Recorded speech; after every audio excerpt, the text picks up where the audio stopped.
Bismillahirrahmanirrahim. Assalamualaikum warahmatullahi wabarakatuh. Alhamdulillahirabbil alamin.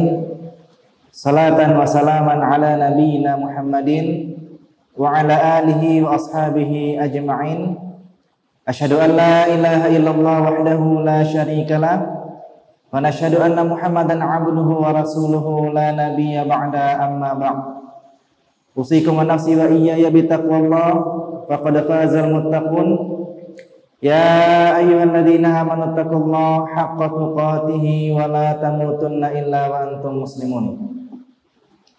Yang sama-sama kami hormati pengurus Masjid Nurul Iman yang dirahmati oleh Allah Subhanahu wa taala, dan yang sama-sama kami hormati para jamaah tarawih Masjid Nurul Iman, kaum muslimin, kaum muslimat yang berbahagia, dan yang sama-sama kami cintai para remaja, adik-adik yang juga ikut serta dalam menghidupkan Qiyamul Ramadan. Semoga apa yang kita amalkan, waktu, tenaga, pikiran yang kita luangkan di penghujung sepertiga Ramadan ini bisa diberikan ampunan dari Allah Subhanahu wa taala. Bersyukur kita kepada Allah Subhanahu wa taala atas segala nikmat yang telah Allah berikan kepada kita, nikmat kesehatan, kesempatan, dan nikmat yang paling utama bagi kita kaum muslimin, kaum muslimat adalah nikmat kita masih diberikan iman oleh Allah, diamanahkan Islam oleh Allah Subhanahu wa taala di bulan yang suci ini. Kita berdoa kepada Allah Subhanahu wa taala, semoga iman yang Allah amanahkan kepada kita ini diistiqomahkan sampai nanti kita bisa berjumpa dengan Allah Subhanahu wa taala. Amin amin ya rabbal alamin. Salawat beriring salam kita hadiahkan kepada baginda agung Nabi besar Muhammad sallallahu alaihi wasallam. Allahumma shalli ala sayyidina Muhammad wa ala ali sayyidina Muhammad. Kaum muslimin, kaum muslimat, sidang jemaah tarawih, hamba-hamba Allah yang mulia. Pada bulan Ramadan ini, di saat kita sudah beraktivitas beribadah, memenuhi aktivitas kita siang dan malam penuh dengan ibadah, ada sesuatu hal yang mesti kita garis bawahi dan kita perhatikan sekali, yaitunya adalah jangan sampai amalan yang sudah kita amalkan selama bulan Ramadan ini ditolak oleh Allah Subhanahu wa taala. Dan jangan sampai ada rasa bangga ataupun sombong di hati kita, dan yakin di hati kita bahwasanya amal ibadah kita ini sudah dijamin oleh Allah Subhanahu wa taala diterima oleh beliau. Padahal kaum muslimin, kaum muslimat, kita selalu berdoa kepada Allah Subhanahu wa taala, wa tammim taqsirana. Sempurnakanlah apa-apa saja kekurangan kami dalam beribadah. Karena tidak ada jaminan amal ibadah kita ini diterima oleh Allah Subhanahu wa taala. Maka untuk itu Bapak dan Ibu jemaah yang berbahagia, alangkah baiknya kita sedikit mentadabburi salah satu ayat yang sangat penting bagi kita tentang amalan sosial yang gara-gara kita melanggar aturan Allah tersebut dan dijelaskan dalam ayat yang akan kita bahas ini, seluruh amal ibadah kita ditolak oleh Allah Subhanahu wa taala, yaitunya surah Al-Ma'un. Qala Allah Ta'ala fil Qur'anil Karim, a'udzu billahi samii'il 'aliim minasyaitonir rajim. Bismillahirrahmanirrahim. Ara'aital ladzi yukadzibu bid-din. Wahai Muhammad, tahukah engkau siapakah orang yang mendustakan agama? Orang yang mendustakan agama itu bukan pemabuk. Orang yang mendustakan agama itu bukan penjudi. Orang yang mendustakan agama itu bukan penzina. Tetapi orang yang mendustakan agama, kata Allah Subhanahu wa taala, adalah orang-orang yang seperti kita, yang sholat ke masjid, yang berpuasa, yang membayar zakat, tetapi amal ibadahnya ditolak oleh Allah Subhanahu wa taala. Bayangkan Bapak Ibu jemaah yang berbahagia, kita sudah datang di yaumul hisab, di hari perhitungan, kita disidang oleh Allah Subhanahu wa taala. Kemudian kita membanggakan diri kita, ya Allah, saya sudah datang kepada Engkau dengan salatku. Saya sudah datang kepada Engkau dengan ibadahku, dengan zakatku, dengan hajiku, dengan umrahku. Kemudian apa kata Allah Subhanahu wa taala? Antal kadzdzab. Engkau pendusta. Bayangkan Bapak Ibu jemaah yang berbahagia, kita sudah bangga-bangga berjumpa dengan Allah Subhanahu wa taala dengan amal yang kita bawa, ternyata seluruhnya ditolak oleh Allah Subhanahu wa taala. Gara-gara apa? Gara-gara kita dituduh al-kadzdzab, orang yang pendusta. Kenapa kita dikatakan pendusta oleh Allah Subhanahu wa taala? Apa penyebabnya? Dijelaskan lagi setelah ayat pertama dalam surah Al-Ma'un. Bapak dan Ibu jemaah yang berbahagia, pentingnya surat Al-Ma'un ini dikisahkan salah seorang ulama besar, tokoh pahlawan di Indonesia, ulama kita yang bernama Syekh Ahmad Dahlan, salah seorang pendiri dari ormas terbesar di Indonesia, Muhammadiyah. Beliau juga salah seorang murid terbaik dari Syekh Ahmad Khatib Al-Minangkabawi, ulama besar Minangkabau yang menjadi imam besar di Masjidil Haram Makkah Al-Mukarramah, memiliki dua orang murid yang sangat pintar, Syekh Ahmad Dahlan dan Syekh Hashim Asy'ari. Syekh Ahmad Dahlan mendirikan Muhammadiyah dan Syekh Hashim Asy'ari mendirikan Nahdlatul Ulama. Di saat Syekh Ahmad Dahlan ini mengajarkan kepada santrinya surat Al-Ma'un ini, di saat itu sudah beberapa hari selalu surat Al-Ma'un ini dikaji, tak bertambah-tambah kajinya. Akhirnya ini bisa menjadi tanda tanya oleh murid-murid Syekh Ahmad Dahlan ini ketika mengajarkan surah Al-Ma'un ini. Wahai guru, kenapa sudah beberapa hari kita hanya membahas surah Al-Ma'un saja, tidak bertambah-tambah kaji kita? Kemudian dengan senyum Syekh Ahmad Dahlan mengatakan, apakah sudah engkau amalkan isi dari surah Al-Ma'un ini? Belajarnya bisa, mudah. Kita baca Quran, kita baca terjemahan, paham kita, bisa kita memahami dari surat tersebut. Tetapi di saat mempraktekannya, di situ yang sangat sulit sekali. Nah, mari kita kaji bersama-sama. Kaum muslimin, kaum muslimat, hamba-hamba Allah yang mulia. Apa yang menyebabkan kita dikatakan pendusta oleh Allah Subhanahu wa taala? Yang pertama adalah wadzalikal ladzi yahuddu ara'aital ladzi yukadzibu bid-din fadzalikal ladzi yahuddu fadzalikal ladzi a'udzu billahi minasyaitonir rajim. Bismillahirrahmanirrahim. Ara'aital ladzi yukadzibu bid-din fadzalikal ladzi yad'ul yatim. Dialah orang-orang yang tidak memberikan kasih sayang kepada anak-anak yatim. Dialah yang menghardik anak yatim. Padahal kaum muslimin, kaum muslimat, hamba-hamba Allah, anak yatim yang ada di sekeliling kita, dialah nanti yang akan menjamin kita bisa berdekatan dengan Nabi Muhammad SAW. Karena Rasulullah SAW bersabda, "Ana wa kafilul yatim hakadha fil jannah." Saya dengan orang yang mengasuh, yang mencintai anak yatim seperti ini di surga. Beliau memberikan isyarat jari tengah dan jari telunjuk beliau. Dekat sekali. Dan pastinya itu surga Firdaus, bukan surga yang rendahan, bukan surga yang paling bawah. Surga Firdaus, surga yang paling tinggi bersama Rasulullah SAW. Jadi anak-anak yatim itu kaum muslimin, kaum muslimat yang berbahagia, mereka adalah yang akan menjamin kita bisa masuk surganya Allah Subhanahu wa taala.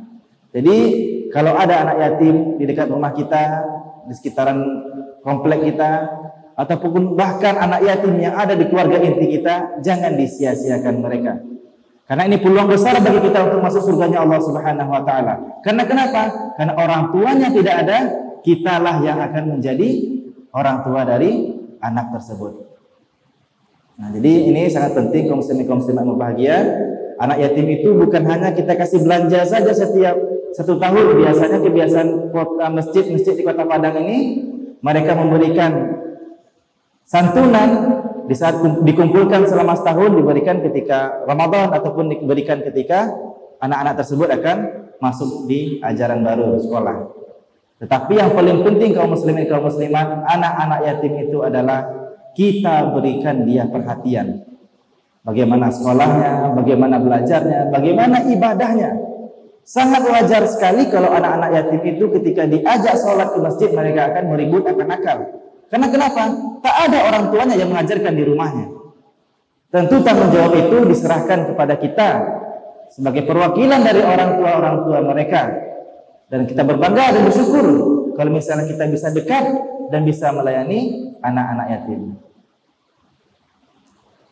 Yang kedua adalah wala yahuddu ala ta'amil miskin. Dialah orang yang enggan berbagi dengan orang miskin. Nah, ini juga penting kaum muslimin, kaum muslimat, jemaah yang berbahagia, memberi makan orang yatim, memberi makan orang miskin, berbagi kita, itu sangat erat sekali dengan kondisi pada saat sekarang ini, di mana kondisi masyarakat di dunia rata-rata, terkhusus di Kota Padang ini, angka kemiskinan semakin tinggi karena krisis ekonomi. Maka oleh karena itu kaum muslimin, kaum muslimat, cobalah kita saling berbagi yang mampu. Mungkin kita tidak sempat untuk bersilaturahmi kepada masyarakat miskin. Banyak lembaga-lembaga yang bisa menyantuni, menghimpun dana-dana untuk berbagi, saling berbagi kita di bulan Ramadan ini. Ada di Nurul Iman ini, ada Yayasan Berkah Peduli Umat, bisa kita berbagi. Ada ACT, ada PKPU, ada Rumah Zakat. Kita saling berbagi kaum muslimin, kaum muslimat yang berbahagia. Kalau mampu kita berbagi. Jangan sampai kaum muslimin, kaum muslimat kita enggan berbagi, apalagi di bulan Ramadan ini, bulan yang penuh berkah ini, bulan yang Allah didik kita. Kalau misalnya di bulan Ramadan ini kita ringan tangan untuk bersedekah, saya jamin, kita jamin semuanya di luar bulan Ramadan kita akan pasti ringan tangan kita untuk bersedekah. Karena Ramadan ini adalah sarana bagi kita untuk membentuk karakter 1 tahun yang akan depan. Mereka mungkin bapak dan ibu jemaah yang berbahagia, orang yang selama di bulan puasa inyo tidak pernah puasa, tetapi setelah tamat dari bulan Ramadan inyo puasa Senin dan Kamis. Lain mungkin Pak, lain mungkin Bu. Begitu juga kita. Jangan harapkan kita ini ringan tangan untuk mengerjakan amalan-amalan sunnah sedekah di luar bulan Ramadan. Sedangkan di bulan Ramadan ini kita enggan bersedekah, kita enggan berbagi. Karena pelatihan kita untuk menjadi orang baik itu ada di bulan Ramadan ini. Jadi kaum muslimin, kaum muslimat yang berbahagia, mari kita pikirkan saudara-saudara kita yang membutuhkan, saling berbagi kita. Jangan sampai kita sudah capek menghidupkan siang dan malam untuk beribadah selama bulan Ramadan. Ternyata nanti di yaumil hisab kita berjumpa dengan Allah Subhanahu wa taala. Allah tanya, ada tetangga kamu yang miskin yang belum makan 2 hari 3 hari samping rumah kamu. Ada anak-anak yatim, ada orang-orang yang membutuhkan di sekitar rumah kamu. Kenapa kamu sibuk hanya sujud, ruku di masjid berzikir? Tidak kamu pikirkan saudara-saudara kamu. Jangan sampai itu yang menyebabkan kita ditolak seluruh amal kita, dan kita yang awalnya kita bayangkan kita bisa masuk surganya Allah, ternyata na'udzubillah min dzalik, malah kita masuk pada nerakanya Allah Subhanahu wa taala. Yang kedua, kaum muslimin, kaum muslimat, hamba-hamba Allah yang mulia, fawailul lil musallin alladzina hum 'an salatihim sahun. Celakalah orang-orang yang salat. Orang yang salat itu yang lalai dalam salatnya. Yang lalai dalam salatnya. Ini orang-orang yang salat yang dikatakan oleh Allah Subhanahu wa taala sebagai pendusta gara-gara dia melalaikan salatnya, apalagi orang-orang yang sengaja meninggalkan salat tanpa merasa ada dosa dan beban besar di sana. Contoh, di saat kita kerja di kantor, biasanya kantor itu tutup buku ataupun tutup kantor itu jam 4 ataupun setengah 5. Biasanya sholat asar itu sepatu kaki sudah dipasang, sepatu sudah dipasang, berat kaki rasanya untuk sholat di musola kantor. Bekolah, insya Allah di rumah saya lah. Sosial ke rumah, mana tahu bisa tak aja sembahyang di rumah. Sampai di jalan apa-apa dari ibu jemaah yang berbahagia, kiranya macet, ada kendala ataupun kecelakaan ataupun terjatuh. Akhirnya beres-beres segala macam, tiba rumah lah azan maghrib aja. Dengan disengaja sholat asar ditinggalkan. Ada seperti itu banyak. Banyak seperti itu karena menganggap sholat ini bukan beban bagi dia. Padahal kaum muslimin, kaum muslimat, hamba-hamba Allah yang mulia, para ulama menyampaikan dosa meninggalkan sholat asar secara berjamaah itu sama dengan, mohon maaf, kita berzina dengan ibu kandung kita sendiri. Itu dosa meninggalkan sholat asar secara berjamaah. Dan itu banyak terjadi gara-gara apa? Gara-gara sengaja melalaikan, akhirnya menjadi tabiat dan susah untuk membentuk karakter yang baik. Makanya kaum muslimin, kaum muslimat yang berbahagia, kalau sudah azan langsung bergerak kita untuk sholat. Karena kita tidak tahu apa nanti yang akan terjadi, apa yang nanti akan menghambat kita untuk beribadah. Oleh karena itu, jangan sampai kita lalai meninggalkan sholat. Apalagi jangan sampai kita meninggalkan sholat. Untuk anak-anak muda segala macam yang merasa umur masih panjang, fisik masih kuat, umur masih panjang, jangan berpikir seperti itu. Kita lalai untuk meninggalkan sholat. Kita sengaja meninggalkan sholat. Tak ada kata terlambat untuk taubat dari sekarang. Jangan sampai kita tinggalkan sholat, karena itu adalah beban kita, hutang kita kepada Allah Subhanahu Wa Taala. Maka sebagai pendapat ulama mengatakan, kalau kita meninggalkan sholat, kita wajib untuk menggantinya atau istilahnya mengqadanya di waktu yang lain. Yang biasanya kita misalnya sengaja meninggalkan sholat subuh, ataupun kita dulu waktu muda sering meninggalkan sholat subuh, niat kita kalau sholat subuh secara di waktunya, beban di waktu itu kita membaca niat usolli fardhu subhi raka'ataini adaan lillahi ta'ala. Tetapi kalau kita ingin mengganti sholat subuh kita yang pernah kita tinggalkan ataupun pernah kita lalaikan, maka niatnya adalah usolli fardhu subhi qada'an lillahi ta'ala, mengganti untuk Allah Subhanahu Wa Taala. Jadi jangan sampai kita dengan sengaja meninggalkan sholat, merasa aman hidup ini, padahal dosanya sangat luar biasa sekali di mata Allah Subhanahu Wa Taala. Alladzina hum an salatihim sahun alladzina hum yura'una wa yamna'una al-ma'un. Yang keempat adalah orang-orang yang dikatakan berdusta agama adalah orang-orang yang sengaja beramal untuk riya. Amalan untuk disebut-sebut, amalan untuk dilihat, amalan untuk disanjung-sanjung oleh manusia. Allah diduakan dalam amalannya. Tidak Allah menjadikan prioritas, tetapi apa yang pujian dari orang itu yang diharapkannya. Jadi ini juga penting bagi kita untuk mentajdid niat, memperbaharui niat kita kaum muslimin kaum muslimat hamba-hamba Allah yang mulia. Kita jadikan amal kita ini betul-betul lillahi ta'ala, betul-betul ingin disanjung oleh Allah Subhanahu Wa Taala, dipuji oleh Allah Subhanahu Wa Taala, bukan mengharapkan pujian dari makhluk Allah yang penuh dengan dosa tersebut. Dan yang terakhir kaum muslimin kaum muslimat hamba-hamba Allah yang mulia adalah orang-orang yang sangat susah sekali membantu saudaranya.